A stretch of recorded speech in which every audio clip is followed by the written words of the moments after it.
भारत में बेरोजगारी की दर कितनी है, भारत में विकास की दर कितनी है, भारत का फॉरेन एक्सचेंज रिजर्व कितना है, भारत का गोल्ड रिजर्व कितना, पता के जाइएगा, उसका भागिएगा नहीं, तब बताता हूं मुद्दे की बात। पता है कि नहीं? भदौरिया जी से पूछिए, आलोक शर्मा जी पूछिए, दोनों में से किसी को नहीं पता होगा, मैं दावे के साथ कहता हूं। बताइए अनुराग भदौरिया, जवाब दीजिए। अनुराग भदौरिया, मैं दे देता हूं। अनुराग भदौरिया, देखिए आपके अलायंस पार्टनर अपने अलायंस पार्टनर को डिबेट नहीं बोलने दे रहे। उनने आपको 17 सीट करने दिया, पूरा डिबेट हो चुकी है, आप अपने अलायंस पार्टनर को नहीं बोलने दे रहे। क्या समाजवादी पार्टी इंपॉर्टेंट नहीं है आपके साथ अलायंस में? क्या समाजवादी पार्टी को इंक्लूड नहीं करना चाहिए? ये स्थिति हो गई है आपकी। मतलब अभी जाके वो आपको सीट कर रहे हैं, अलायंस पार्टनर को आप नहीं बोलने दे रहे। एंकर यहाँ पर अचंभित हो गया मैं अलायंस पार्टनर, मैं सच्चाई देखिए, एंकर खुद अपने आप बेनकाब हो रहे हैं। अनुराग भदौरिया सुधांशु जी को दिखाया, फिर मुझे आरएलडी के पास आना है, बीएसपी के पास आना है। मैं अनुराग भदौरिया, आई एम सॉरी कि आपके अलायंस पार्टनर आपको नहीं बोलने दे रहे, पर मैं आपके पास आऊंगा, मैं आपका ख्याल रखूंगा। मुझे बताइए आलोक जी, सुधांशु जी, सुधांशु त्रिवेदी का जवाब दीजिए। अनुराग भदौरिया, सुधांशु त्रिवेदी जी, फिर मुझे आरएलडी और बीएसपी की बात कह लूं।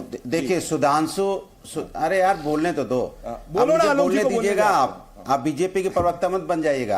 हाँ, मैं देश का प्रवक्ता हूँ, और अगर देश जो बोलेगा, अगर वो बोलना आपको लगता है बीजेपी की, तो आप ईवीएम को ब्लेम करते रहो। मैं देश की आपको बात बताता हूँ, देश में आपके जमीन की बात बताता हूँ मेरे मित्र। आप इसमें कुछ नहीं मिलेगा। एंकरों को कुछ बोल दो, इससे एक वोट नहीं बढ़ता, एक वोट नहीं बढ़ता। ठीक है, तो चिल्लाई मत ना, क्यों चिल्लाने लगते हैं? अगर आप देश के प्रवक्ता हैं तो आपको धीरे नहीं सुनाई दे रहा, देश बीजेपी का थोड़ी है। बोलिए। नहीं, देश का सिर्फ बीजेपी का। देखिए सुधांशु जी की आदत हो गई, इनके पास कोई मटेरियल नहीं है। दो बातें हैं। एक, जब इनसे पूछा गया, आपने इनसे सवाल पूछा कि बताइए आप प्रधानमंत्री जी ने क्या कहा और देश की हालत क्या है, तो ये हिंदू मुस्लिम पे आ गए। आप उधर से चिल्लाने लगे, जब हिंदू की बात होती तो आप हिंदू मुस्लिम क्यों करें? मैं हिंदुस्तानी की बात करो ना, हिंदुस्तान की बात करो, हिंदुस्तान के डेवलपमेंट की बात करो, हिंदुस्तान की महंगाई की बात करो, हिंदुस्तान के आवाम की बात करो, हिंदुस्तान की बेरोजगारी की बात करो, हिंदुस्तान के किसान की बात करो, हिंदुस्तान के छात्र की बात करो, हिंदुस्तान के युवाओं की बात करो, हिंदुस्तान की महिला समस्या की बात करो। इस पे क्यों नहीं बोलना चाहते? फिर उससे अगर छूटेंगे, ये बताइए महंगाई दर क्या है, बता के जाइएगा। ये बताइए बेरोजगारी दर क्या है, बता के जाइएगा। ये बताइए इस देश के अंदर अनएम्प्लॉयमेंट। अरे भाई, ये रट के माने कान पक चुके हैं सुधांशु जी। आपकी जिम्मेदारी बनती है कि आपने बोला था हम आएंगे, किसान की इनकम दुगुनी करेंगे, आपने कर दी क्या? इसका जवाब दीजिए, जो आप जवाब नहीं दे पा रहे हैं। आपने बोला था हम यहां पे नोटबंदी करेंगे, काला धन खत्म हो जाएगा, आतंकवाद खत्म हो जाएगा, खत्म हो गया क्या? इसका जवाब देके जाइए। आपने बोला था मेरी सरकार बनेगी, हर व्यक्ति अपने पैरों पे खड़ा होगा और हर साल 2 करोड़ रोजगार मिलेगा। क्या युवाओं को रोजगार मिल गया क्या? बता के जाइए। आपने कहा था छात्रों का सम्मान होगा, पेपर लीक बंद होगा। आज पेपर लीक यहाँ पेपर लीक लगातार हो रहा है, छात्रों के ऊपर लाठियों की बौछार हो गई है। आप बता के जाइएगा। आपने कहा था महिला अत्याचार रुक जाएगा। क्या हुआ महिला अत्याचार में? मणिपुर में क्या हुआ? मणिपुर की बेटियों के साथ क्या हुआ? उस सैनिक की पत्नी के साथ, सैनिक मतलब आते हो कान में आवाज जा रही है, सैनिक की पत्नी को किस तरह से उसके साथ क्या हुआ?